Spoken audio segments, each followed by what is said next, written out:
Assalamu alaikum. My name is Dr. Nada Ghaffar. My topic of presentation today is diagnosis of urinary tract infection. Moderator of this presentation is Dr. Nazish Mughal. My learning objective today is our classification of urinary tract infection, its general symptomatology, and the diagnostic workup that is required for its investigation. Historically, Edward Cass in 1950 established a Cass criteria for diagnosing UTI. He stated that urine culture with bacterial count exceeding exponential 5 colony-forming unit per ml is considered significant and indicative of UTI. Classification of UTI. The UTI can be classified on the basis of its symptoms into asymptomatic or symptomatic one. It can be classified on the basis of complexity in uncomplicated or complicated type of UTI, and on the basis of its size, the upper tract UTI and lower tract UTI. We know that anatomically upper tract involves kidney and ureter, and lower tract involves bladder and urethra. So any UTI that involves upper tract is upper tract UTI, and it includes pyelonephritis, renal abscess, perinephric abscess, pyonephrosis, urethritis, while lower tract UTI includes cystitis, urethritis, prostatitis. Asymptomatic bacteriuria. The Infectious Disease Society of America defines asymptomatic bacteriuria as presence of one or more species of bacteria in urine, irrespective of the presence of pyuria, and in the absence of sign and symptoms attributable to UTI is termed as asymptomatic bacteriuria. Or a midstream urine sample that showed bacterial growth of exponential 5 colony-forming unit per ml in 2 consecutive samples in women and in 1 single sample in men without urinary tract symptom is asymptomatic bacteriuria. Dr. Nilda, 1 minute. So this is important because of the fact that many people and patients are coming with the complaint of burning micturition and all of the other symptoms, but not the classical symptoms of UTI. So one to be labeled as the asymptomatic bacteriuria is very important. And the other thing is that there's a very clear-cut indications in the guidelines to whom treat for the asymptomatic bacteriuria. We should not treat every patient for the asymptomatic bacteria. Here I have with me resident Dr. Adil, is a senior. So I just want to ask, what do you, how to label and which patient to be labeled as an asymptomatic bacteria? Do you have any idea, or do you have know about the indication about the? Madam, a patient in which there is no sign and symptoms. Right. Although what are those signs and symptoms you are asking for? Fever and burning micturations. And so we have the classification as in earlier slide that it is upper respiratory tract infections and the lower respiratory tract infections. So these are the two different types of the symptomatology that you have to be looked at it. Like for the upper tract fever, one of the most common thing with the pain.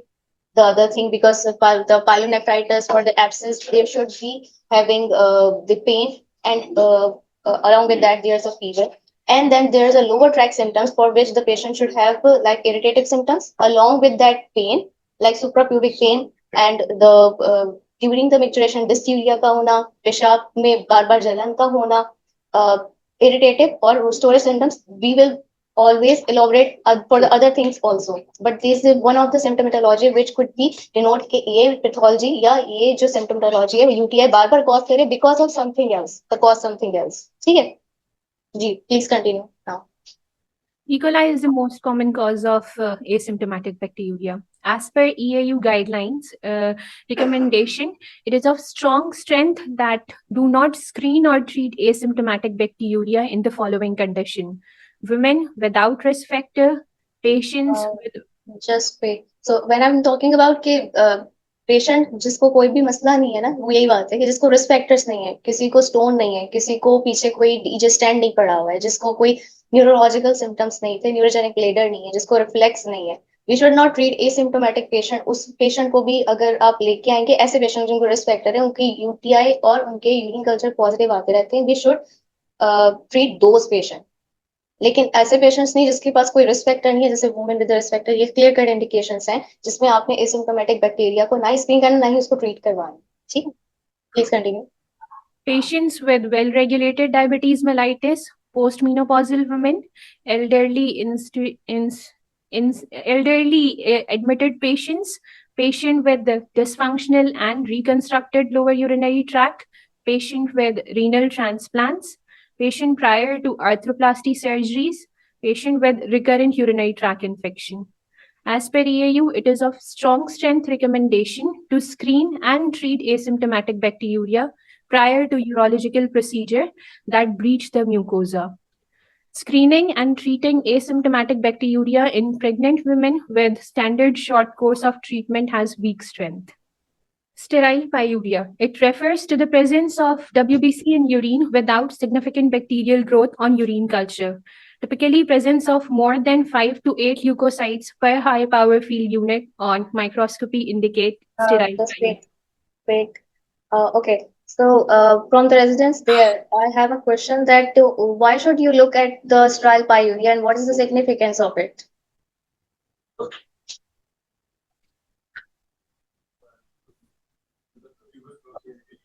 Can anybody from there, any resident?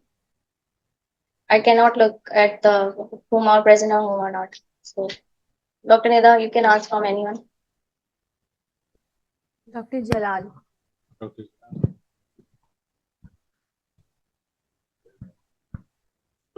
Question क्या था? Why we should look for sterile pyuria in urine? Like one of the things is for the UTI, the things which are we looking in the DR or the urine analysis. What is the significance for the sterile pyuria? Why are you looking for it? Mainly to rule out the cause of pyuria. What is the cause? And in this flow chart, there is mentioning of. I do not see the heading, but I think it is the infectious causes and non-infectious causes of sterile pyuria, which are written in detail. But in our population, this is the main indication for ruling out the tuberculosis, GUTB. Earlier, tuberculosis. One of the indication for the tuberculosis, and it's very strongly indicated or associated with that. Other than that, there is a very much chart, elaborated chart for the sterile pyuria, but the common cause in our population is for the tuberculosis, which we are looking at.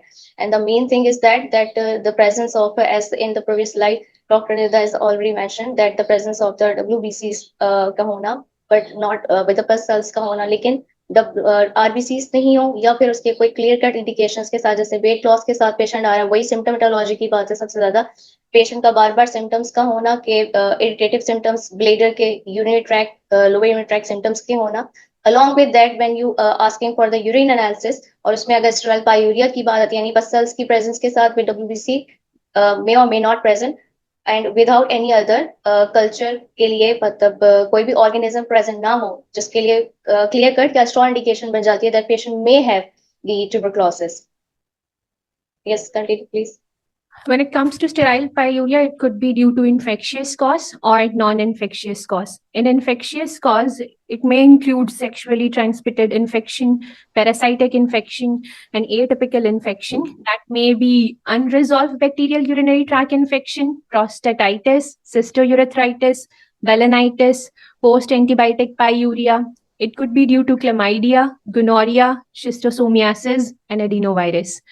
When it comes to non-infectious cause of sterile pyuria, it could be associated with unintentional weight loss due to pelvic malignancies, renal tract TB, renal tract malignancy. When it is associated with previous surgical procedure or pelvic radiotherapy, it includes indwelling catheter, ureteric stent, recent cystourethropy or nephroscopy, post-intra-abdominal surgery, post-pelvic radiation. It could be associated with microscopic or macroscopic hematuria that could be in renal calculi, renal tract neoplasm, polycystic kidney diseases, renal papillary necrosis, interstitial nephritis. In systemic condition, it could be due to SLE, Kawasaki disease, diabetes, pregnancy, malignant hypertension, postmenopausal changes, interstitial cystitis, and it could be due to systemic medications like NSAIDs, penicillin, vancomycin, or proton pump inhibitor, PPI. question. A 45-year-old woman presents with persistent dysuria, urinary frequency, suprapubic discomfort for past 3 months. Urinalysis reveals pyuria, that is WBC in urine, without bacterial growth on urine culture. She has no recent history of antibiotic use. Urine PCR test for Mycobacterium tuberculosis is positive. What is the most appropriate next step in management? A. Start empirical fluoroquinolones. B. Repeat urine culture with different medium. C. Perform AFB smear and culture. C option. Yes, correct. Why? Because history is prolonged from 3 months and there is no symptom. Sterile pyuria, Mycobacterium tuberculosis is positive. Then we have to rule out the acid-fast bacilli on lower strength Jensen medium and culture. That is obviously microscopy and The gold standard is for that कि culture करवाइए और उसके साथ में AFB का करवा लीजिए. Even the PCR is positive for the tuberculosis. तो उसके लिए the gold standard is that. और से ज्यादा gold standard biopsy होती है. इसके लिए हम करवाना होती है. मतलब अगर आप SIUTED की बात करें तो सिस्टोस्कोपी में आपने रैंडम बायोप्सी लेके उसमें देखें या फिर ऊपर से देखें. तो it could be positive or false positive भी दे सकती है PCR method के through. That's why we have to confirm it with the urine acid bacilli smear or culture के ऊपर. डॉक्टर नाजिश, जी हम सर. यूजुअली तो ये करते हैं ना कि हम ग्राम स्टेनिंग करवाते हैं एसिड जी सर. फास्ट, जी सर. और साथ में हम लिख देते हैं कभी कभी जीन एक्सपर्ट भी करें और कल्चर भी. जी sir. Why in this case के हमने पीसीआर पहले किया? Sir because of the fact कि उन्होंने यूरिन एनालिसिस के ऊपर पहले से उन्होंने पीसीआर के मेथड से जो है यूरिन का कल्चर करवाना जरूरी नहीं समझा. उसकी वजह से जो नेक्स्ट स्टेप पे करवाया था तो उसमें So PCR फॉल्स पॉजिटिव होने की वजह से हमने जो है वो टू कंफर्म इट कि ये टीबी के लिए है, उसके लिए एसिड बसिलाई करवाया है. वैसे जो अगर हमने कैम्पबेल से देखें, the gold standard is for the biopsy for the two confirm it करने के लिए फॉर द टीबी के लिए. On the basis of level of complexities, uncomplicated UTI is UTI that occur in non-pregnant women without underlying anatomical, functional, metabolical, neurological, or immunological disorder. And a complicated UTI is the one that occur with structural abnormalities, metabolic diseases, neurological disorder, a host with impaired defense, UTI that occur in male patients, and in pregnant lady, UTI that occur due to isolated multi-drug resistant organism. These all are, when associated with UTI, is termed as complicated UTI. Which of the following is a characteristic of uncomplicated UTI? Presence of an indwelling catheter, male gender, absence of structural or functional abnormality, or recurrent infection with resistant organism. Which of the following condition is most likely to predispose a patient to complicated UTI? Recurrent uncomplicated UTIs, presence of kidney stone, acute cystitis in a healthy young woman, single episode of UTI in pregnant women. Recurrent UTI. It is defined as 2 or more than 2 UTI within 6 months or 3 or more than 3 UTI within 1 year. Recurrence can be due to persistent foci of infection in genitourinary tract or from bacteria outside the genitourinary tract causing reinfection. Bacterial persistence can be caused by same organism with same sensitivity profile, and it often reoccur within 1 to 3 weeks of previous infection. Cause of this bacterial persistence can be infected stone, which work as a bacterial colonizer. It could be due to foreign body like stent, catheter, non-absorbable surgical materials like clips, suture, staples, or it could be due to poorly draining area of urinary tract symptoms in ureteric obstruction or a diverticulum. So for the persistence is that the bug is still there. You treat the UTI, but the bug is not treated. जैसे कि causes में लिखा हुआ है कि it could be secondary to any other in of these cause. So you have to treat the cause as well to treat the UTI. And the other slide. जी sir. Continue. Okay. So के बीच में sorry interrupt किया मैंने. मुझे ये याद है कि हमारे आईटी वाले जो लोग हैं वो इसको आईडी वाले सॉरी कॉलोनाइजर कहते हैं यूजुअली, तो हम वही कहना sir. चाह रहे हैं, कुछ और कहना चाह रहे हैं? वही कहना Yes, चाह sir. Colonizer, bacterial colonizer के तौर पे रखा जाता है.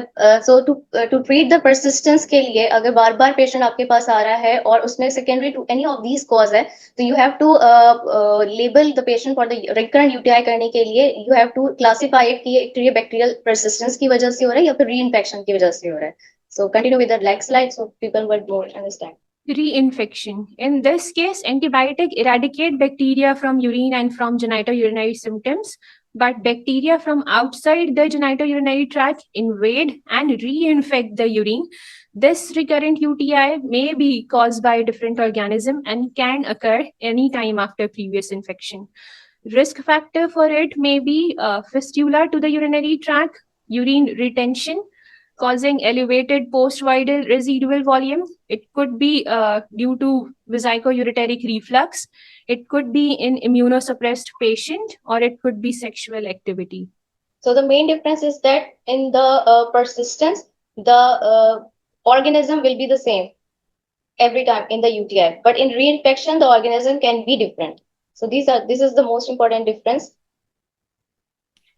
Age-related association of recurrent UTI in women, in young and premenopausal women, sexual intercourse, use of spermicide, new sexual partner, a mother with a history of UTI during childhood, blood group antigen secretory status. This has a strong association with recurrent UTIs in young women, while in postmenopausal elderly women, history of UTI before menopause, urine incontinence, atrophic vaginitis, cystocele, increased postvoid residual volume, urine catheterization, and functional status deterioration in elderly women is associated with old age ladies.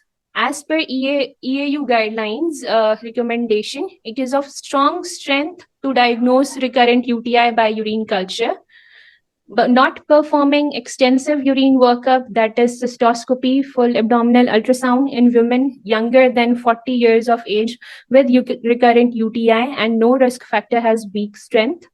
Advising premenopausal women regarding increased fluid intake by considering that it might reduce the risk of recurrent UTI has weak strength. Advising patient use of cranberry products to reduce the risk of recurrent UTI. However, informing the patient that the quality of evidence underpinning this is low with contradictory findings has weak strength. Using continuous or post-coital antimicrobial prophylaxis to prevent recurrent UTI when non-antimicrobial intervention have failed and counseling the patient regarding its possible side effect has strong strength. For a patient with good compliance, self-administered short antimicrobial therapy should be considered. It has a strong strength. A 30-year-old woman present with recurrent UTI having 3 episodes in past 6 months. She is sexually active and reports that her symptoms often occur within 24 hours after sexual intercourse. She used a diaphragm with spermicide for contraception. Which of the following is the most important appropriate recommendation to reduce her risk for recurrent UTI? A. Continuous daily antimicrobial prophylaxis. B. Postcoital antimicrobial prophylaxis. C. Discontinue the use of diaphragm with spermicide. D. Vaginal estrogen therapy. E. Cranberry extract. As this patient is young and we have a risk factor associated with it, जिसमें use of spermicide has a strong association. So first we will advise her to discontinue the use of diaphragm because जब diaphragm with spermicide use किया जाता है तो vagina का normal bacterial flora alter हो जाता है. जब normal flora altered होता है तो different bacterial colonization easy हो जाती है to ascend through short urethra और patient recurring UTI के साथ आता है. तो सबसे पहले कॉज को खत्म करेंगे. Clinical presentation may be depend on the site of infection. If the site is urethra and patient came with urethritis, the clinical presentation include burning sensation, dysuria, discomfort while voiding, urinary frequency, urinary urgency, or rarely urethral discharge. When patient came with signs and symptoms related with cystitis, it includes symptoms of urethritis, plus suprapubic pain, back pain, pelvic pressure, or maybe hematuria. When it is due to pyelonephritis, clinical presentation includes flank pain, fever, chills, malaise, nausea and vomiting, plus signs and symptoms of cystitis. Which of the following is classical sign of urosepsis in a patient with UTI? A. Painful urination with cloudy urine. B. Hypotension, altered mental status and fever. C. Bladder distension and suprapubic pain. D. Increased urination with a strong urge to void. Clinical presentation may vary as per age. In neonates and infants, they present with failure to thrive, fever, poor feeding, crying, irritability, vomiting. Children of school-going age and young age can present with dysuria, urinary frequency, urgency, lower abdominal pain, back pain, hematuria, nausea, vomiting. Adult patients, if they came with lower tract UTI, the signs and symptoms which I've already mentioned, and when they comes with upper tract UTI, so the sign will be flank pain, chills, malaise, or with the symptoms of cystitis. Elderly patients usually remain asymptomatic. They may present with urinary incontinence as a symptom of UTI. Which of the following is least likely to be a symptom of UTI in a neonate? A. Fever. B. Poor feeding. C. Lethargy. D. Localized abdominal pain. Neonate patient है तो वो localize नहीं कर सकता. Diagnostic workup. The management and diagnosis always starts with a detailed, comprehensive history and examination. After it comes laboratory investigation that includes urinalysis, urine culture, additional supporting investigation, CBC, CRP, ESR, blood culture if patient is septic. Imaging study include renal ultrasound, X-ray, CT, MRI, voiding cystourethrogram. Urinalysis. It is done to analyze the content of urine. It consists of 3 parts: physical examination, chemical examination, and microscopic examination. In physical examination, we assess the color.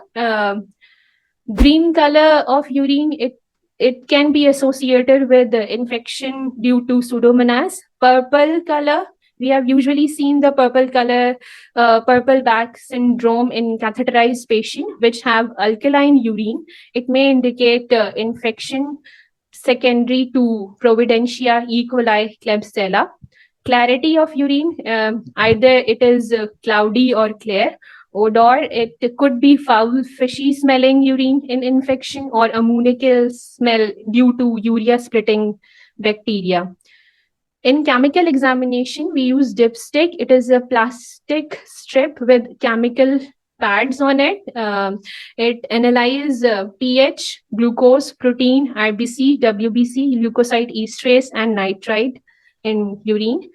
While doing microscopic examination, 10 to 15 ml of urine is centrifuged in machine for 5 minutes at 1500 revolution per minute rate.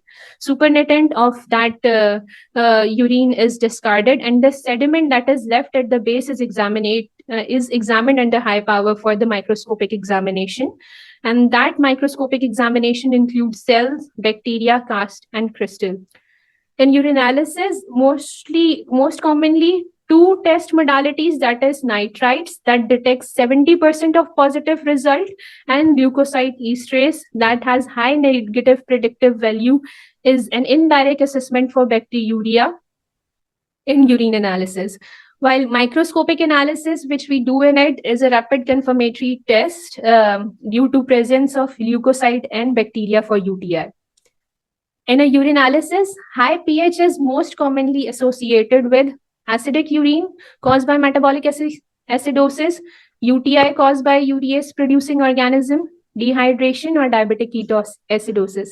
Urine culture is a gold standard criteria for diagnosing UTI. Test should be done within 2 hours of sample collection, and it can be kept at 4 to 6 degrees Celsius for maximum 8 hours. वरना उसके बाद contamination और overgrowth start हो जाती है उस culture medium के अंदर. Indication for urine culture. Or before proceeding, can anyone from the junior resident, वैसे सभी को पता होता है कि बता सकते हैं कि how to collect a urine sample collection? So, madam, midstream urine collection बोल रहे हैं. Indication for urine culture is pregnant lady, man, recurrent UTI, recent instrumentation, hospitalized patient, recent use of antibiotic, immunosuppression, transplant patient, suspected pyelonephritis. Method of collection can be midstream specimen, clean catch specimen, catheter specimen, suprapubic aspiration in newborn, infant, and young children. Contamination rate as per the method is 25% in clean catch sample, 10% in catheter, and 1% in suprapubic aspiration. The probability rate of infection as per the method of collection, suprapubic specimen, if showed any gram-negative or gram-positive organism more than exponential 3 colony forming units, has a probability of 99% that infection is present. Catheterized sample, if the exponential power is more than 5 in that specimen, then there is 95% probability of infection. In clean catch specimen, if it is from the male patient, if more than exponential 4 is likely that infection is present, while in female patient, 3 specimen showing more than exponential 5 power has 95% probability of infection, while less than 4 exponential power unit has unlikely the probability of infection. What is the recommended approach when a urine culture show more than exponential 5 for colony forming unit of E. coli in a patient who is asymptomatic? A, start antibiotic immediately. B, perform follow-up urine culture after 2 weeks. No treatment is necessary unless the patient is pregnant or undergoing urological surgery. D, repeat urine culture to confirm infection. As per EAU guidelines recommendation, it is of strong strength to diagnose uncomplicated cystitis in patients who have no other risk factor for complicated UTI on the basis of focus history of lower urinary tract symptoms. Use of urine dipstick testing for diagnosing of uncomplicated cystitis has weak strength. Urine culture should be performed in following situations: suspected acute pyelonephritis, symptoms that do not resolve or recur within 4 weeks after completion of treatment, women who present with atypical symptoms, pregnant women. It has strong recommendation strength. Performing urinalysis, including the assessment of white and red blood cells and nitrite for routine diagnosis, has strong strength. Performing urine culture and antimicrobial susceptibility testing in patients with pyelonephritis has strong strength of recommendation. Performing imaging of urinary tract infection to exclude urgent urological disorder has strong strength. Imaging. Imaging is reserved for complicated UTI. Indication of it include clinical suspicion of obstruction secondary to any calculi mass. Imaging should be done in patients with VUR, suspecting VUR, PUV, renal abscess, and any other anatomical abnormalities. In recurrent UTI, imaging should be performed. Imaging should also be performed in patients who has no adequate response to 48-hour of IV antibiotic. In pregnant lady and in patients with abnormal voiding history, imaging is recommended. Investigation includes ultrasound KUB, plain radiography, CT scan, MRI, voiding cystourethrogram, urodynamics, and cystoscopy. Ultrasound KUB is a first-line imaging choice, and because it is non-invasive, easy to perform, no radiation or any contrast risk. It is used to detect hydronephrosis, pyonephrosis, abscess, and to assess post-void residual urine. The pictorial diagram that is showing kidney. In this ultrasound picture, right kidney is normal with normal size, normal texture, normal corticomedullary differentiation, while left kidney is enlarged, swollen, hypoechoic, loss of corticomedullary differentiation, indicating that there must be some inflammation going on in it. Lower picture showing bladder And this could be done because of even the first episode of the UTI or the pyelonephritis. That distortion can be happen in the first episode that could lead to the 70% distortion of the kidney. Hence, these signs and the treatment to do these to treat the UTI and the upper tract or respiratory upper tract and the lower urinary tract is most important. And for the lower picture, as you can see that the normal wall thickness, we should not be looking this much wall thickness in the bladder ultrasound, even it's partially filled or full filled. This is the anomaly which we have been looking at. Or for the cystitis, for the patient will be having the symptoms of lower urinary tract infections, or the symptoms of the lower urinary tract corresponds with the finding that it has a bladder wall thickness more than normal. Normal is about 0.3 or 0.4 centimeter, and it's more than that, then it's abnormal. We should look at it. Is the cause kya hai? Can be neurogenic bladder, can be atonic bladder, whatever the cause, need to be ruled out. These are some other ultrasound pictures. The first one is showing a thick ecogenic material in pelvic calyceal system indicating pyonephrosis.